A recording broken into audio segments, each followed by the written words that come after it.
सभी को मेरा नमस्कार। एक बार फिर से आपका स्वागत है अपनी यूट्यूब चैनल ऑनलाइन क्लासेज गुरु में। विद्यार्थियों, हम आपके लिए लेकर आए कक्षा 8 विषय विज्ञान का जो अध्याय 5 है।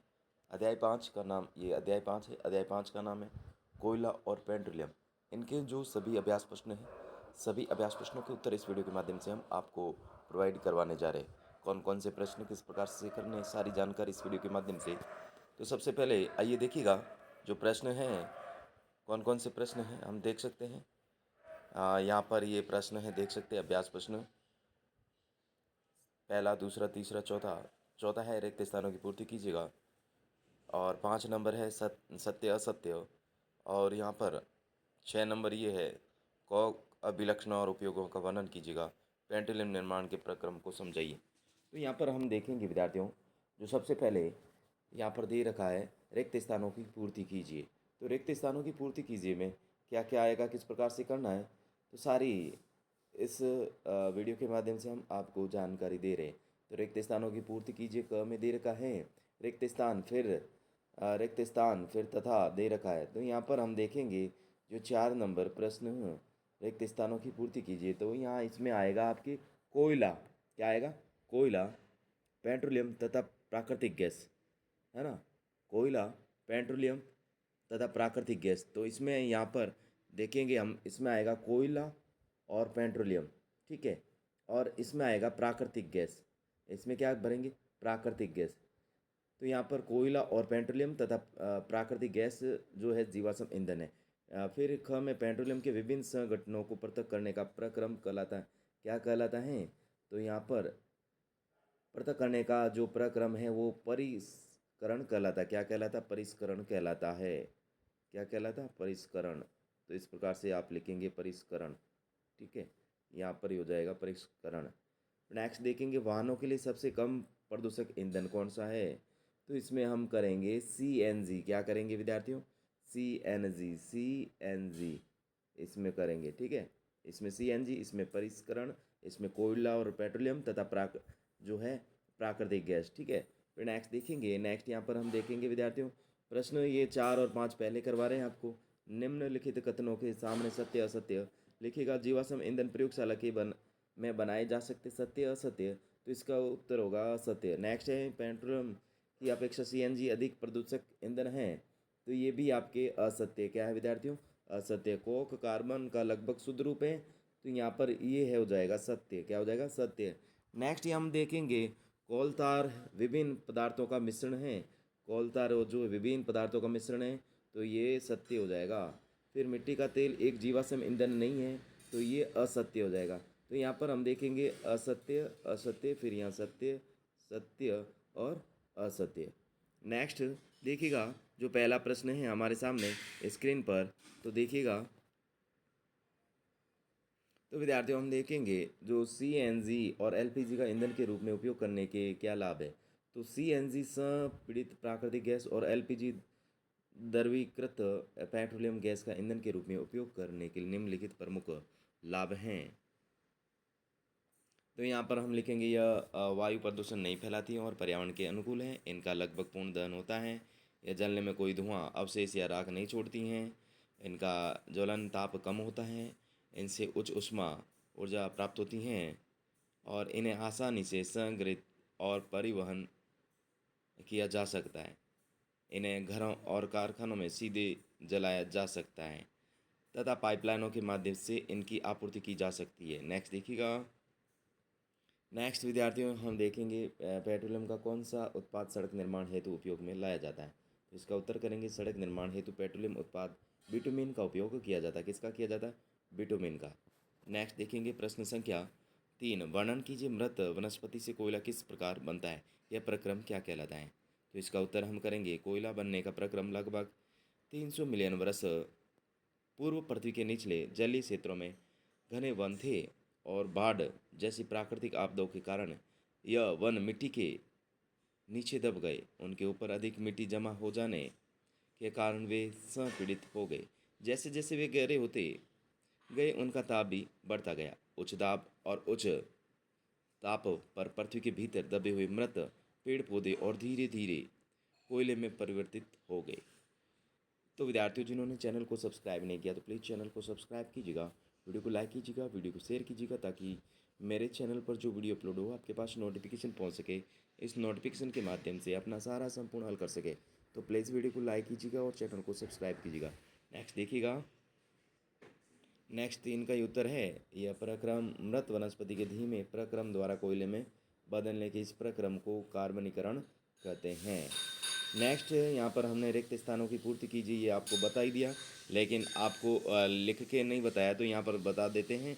जो रिक्त स्थान था जिसमें कोयला और पेट्रोलियम करना है और यहाँ पर प्राकृतिक गैस करना है, ठीक है।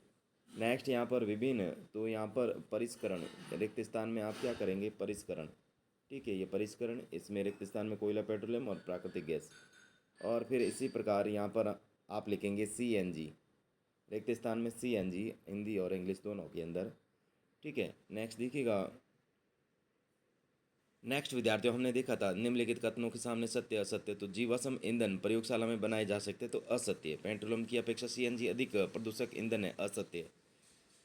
कॉक कार्बन का जो लगभग शुद्ध रूप है, तो सत्य। नेक्स्ट देखिएगा, नेक्स्ट यहाँ पर हम देखेंगे कोल तार विभिन्न पदार्थों का मिश्रण है, सत्य। मिट्टी का तेल एक जीवाश्म ईंधन नहीं है, असत्य। नेक्स्ट प्रश्न संख्या 6 देखेंगे, समझाइए जीवाश्म ईंधन समाप्त होने वाले प्राकृतिक संसाधन क्यों हैं। तो इसका उत्तर करेंगे, जीवाश्म ईंधन जैसे कोयला, पेट्रोलियम और प्राकृतिक गैस सजीवों के मृत अवशेषों जीवाश्मों से बनते हैं और इस प्रक्रिया को पूरा होने में लाखों वर्ष का समय लगता है। मानवीय उपयोग के लिए इनके भंडार सीमित हैं, इसलिए यदि इनका अत्यधिक उपयोग किया जाए तो यह शीघ्र ही समाप्त हो सकते हैं। इसलिए इन्हें समाप्त होने वाले अनवीनीकरण प्राकृतिक संसाधन कहा जाता है। नेक्स्ट देखिएगा, नेक्स्ट विद्यार्थियों प्रश्न संख्या 7 देखेंगे, कॉक के अभिलक्षणों और उपयोगों का वर्णन कीजिए। तो अभिलक्षण, कॉक एक कठोर छिद्र रक्षित और काले रंग का पदार्थ है। यह कार्बन का लगभग शुद्ध रूप होता है। उपयोग, इस्पात के औद्योगिकरण और कई धातुओं के निष्कर्षण में इसका उपयोग किया जाता है। यह धुआं नहीं छोड़ता, इसलिए इसका उपयोग घरेलू तथा औद्योगिक ईंधन के रूप में किया जाता है। नेक्स्ट, इसका उपयोग वाटर गैस, कार्बन मोनोऑक्साइड और हाइड्रोजन का मिश्रण तथा प्रोडक्ट्स गैस बनाने में किया जाता है। नेक्स्ट देखिएगा, नेक्स्ट प्रश्न है 8, पेट्रोलियम निर्माण के प्रक्रम को समझाइए। तो इसका उत्तर करेंगे, पेट्रोलियम का निर्माण समुद्र में रहने वाले जीव जंतुओं और पौधों से हुआ। लाखों वर्ष पहले जब ये जीव मरे मरे और इनके शरीर समुद्र के तल में जाकर बैठ गए और रेत तथा मिट्टी की तहों से ढक गए, समुद्र में वायु की अनुपस्थिति, उच्च ताप और उच्च दाब के कारण लाखों वर्षों में इन मृत जीवों के अवशेष धीरे धीरे पेट्रोलियम और प्राकृतिक गैस में परिवर्तित हो गए। प्रश्न है 9, निम्नलिखित सारणी में 1991 से 1997 तक के भारत में विद्युत की कुल कमी को दिखाया गया है। इन आंकड़ों को ग्राफ द्वारा आलेखित करिए। वर्ष में कमी प्रतिशतता और वाई अक्ष वर्ष को एक्स अक्ष पर आलेखित करिए। तो विद्यार्थियों आपको ग्राफ बनाना है और वर्ष 2004 7.8, 2005 8.6, 2006 9%, 2007 9.5। ग्राफ बनाने की विधि, ग्राफ पेपर पर 2 फर्श पर लंबवत रेखाएं खींचे, 37 रेखा को एक्स अक्ष पर और उर्ध्व रेखा को वाई अक्ष पर कहे। एक्स अक्ष पर पैमाना लेकर वर्षों को अंकित करें, 2004, 2005, 2006, 2007। वाई अक्ष पर विद्युत की कमी का प्रतिशत दर्शाए, जैसे 1 सेंटीमीटर 1% या अपनी सुविधा के अनुसार। नेक्स्ट देखिएगा, वर्ष और उसकी संगत कमी प्रतिशतता के बिंदुओं को आपस में मिलाते हुए एक सरल रेखा, ग्राफ या दंड आलेख तैयार करें। क्रियाकलाप एवं परियोजना, भारत का एक रूपरेखा मानचित्र लीजिए। मानचित्र में वे स्थान चिन्हित कीजिए जहां कोयला, पेट्रोलियम और प्राकृतिक गैस पाए जाते हैं। उन स्थानों को दिखाइए जहां पेट्रोलियम परिष्करण स्थापित है। नोट, यह एक व्यवहारिक मानचित्र कार्य है। तो यहाँ पर इसका उत्तर करेंगे, प्रमुख कोयला क्षेत्र रानीगंज पश्चिम बंगाल, जरिया बोकारो कानपुर झारखंड, कोरबा छत्तीसगढ़, सिंगरेली तेलंगाना, नेवली तमिलनाडु। प्रमुख पेट्रोलियम और प्राकृतिक गैस असम डिगबोई, नरकटिया मोरन गुजरात, अंकलेश्वर खंबात कलोल महाराष्ट्र, अपतटीय मुंबई हाई अरब सागर में। नेक्स्ट, आंध्र प्रदेश तटीय गोदावरी कृष्णा नदी का डेल्टा, राजस्थान बाड़मेर मंगला क्षेत्र। प्रमुख पेट्रोलियम परिष्करणियाँ, जामनगर गुजरात, विश्व की सबसे बड़ी रिफाइनरी हल्दिया, पश्चिम बंगाल पारादीप, ओडिशा विशाखापट्टनम आंध्र प्रदेश, चेन्नई तमिलनाडु, कोची केरल, मुंबई महाराष्ट्र, मैंगलोर कर्नाटक, डिगबोई गुवाहाटी और नोमालीगढ़ असम, बरौनी बिहार, मथुरा उत्तर प्रदेश, पानीपत हरियाणा और बठिंडा पंजाब। नेक्स्ट जो प्रश्न है, अपने पड़ोस में किन्हीं 5 परिवारों का चयन कीजिए तो पता लगाइए कि उनका ऊर्जा उपयोग उपभोग कोयला, गैस, विद्युत, पेट्रोल, मिट्टी का तेल पिछले 5 वर्षों में बढ़ा है या कम हुआ। यह भी पता लगाइए कि ऊर्जा बचत हेतु उन्होंने क्या उपाय किए। तो इसका उत्तर देखिएगा। तो यहाँ पर देखेंगे सर्वेक्षण का नमूना, परिवार 1 शर्मा परिवार, परिवार 2 खान परिवार, इस प्रकार से लिखेंगे। परिवार 3 पटेल परिवार, परिवार 4 डिसूजा परिवार। नेक्स्ट परिवार 5 वर्मा परिवार पिछले 5 वर्षों में। तो इस प्रकार से हम करेंगे। ऊर्जा बचत हेतु सामान्य उपयोग जो लोग अपनाते, परंपरागत बल्बों की जगह एलईडी बल्बों का उपयोग न होने पर लाइट, पंखे और एसी बंद करना। ऊर्जा दक्ष स्टोरेज और उपकरणों का उपयोग। पेट्रोल बचाने के लिए कार पूलिंग या सार्वजनिक परिवहन का उपयोग। खाना पकाने के लिए सोलर कूलर या इंडक्शन का उपयोग। नेक्स्ट प्रश्न 3 है। प्रश्न 3 का उत्तर देख लीजिएगा। प्रश्न 3, प्रमुख तापीय शक्ति संयंत्र सिंगरौली उत्तर प्रदेश, मध्य प्रदेश की सीमा पर, कोरबा छत्तीसगढ़, रामागुंडम तेलंगाना, चंद्रपुर महाराष्ट्र, सूरतगढ़ राजस्थान, मुंद्रा गुजरात, फरक्का पश्चिम बंगाल, तलचर ओडिशा, नेवली तमिलनाडु। इन स्थानों पर स्थापना के संभावित कारण। कोयले की निकटता तापीय ऊर्जा संयंत्रों के लिए भारी मात्रा में कोयले की आवश्यकता होती है। परिवहन लागत कम करने के लिए इन संयंत्रों को अक्सर कोयला खदानों के पास, जैसे पानी की उपलब्धता, विद्युत पारेषण, सरकारी नीतियाँ और भूमि, इस प्रकार से आपको करना है। Thanks for watching. वीडियो देखने के लिए धन्यवाद।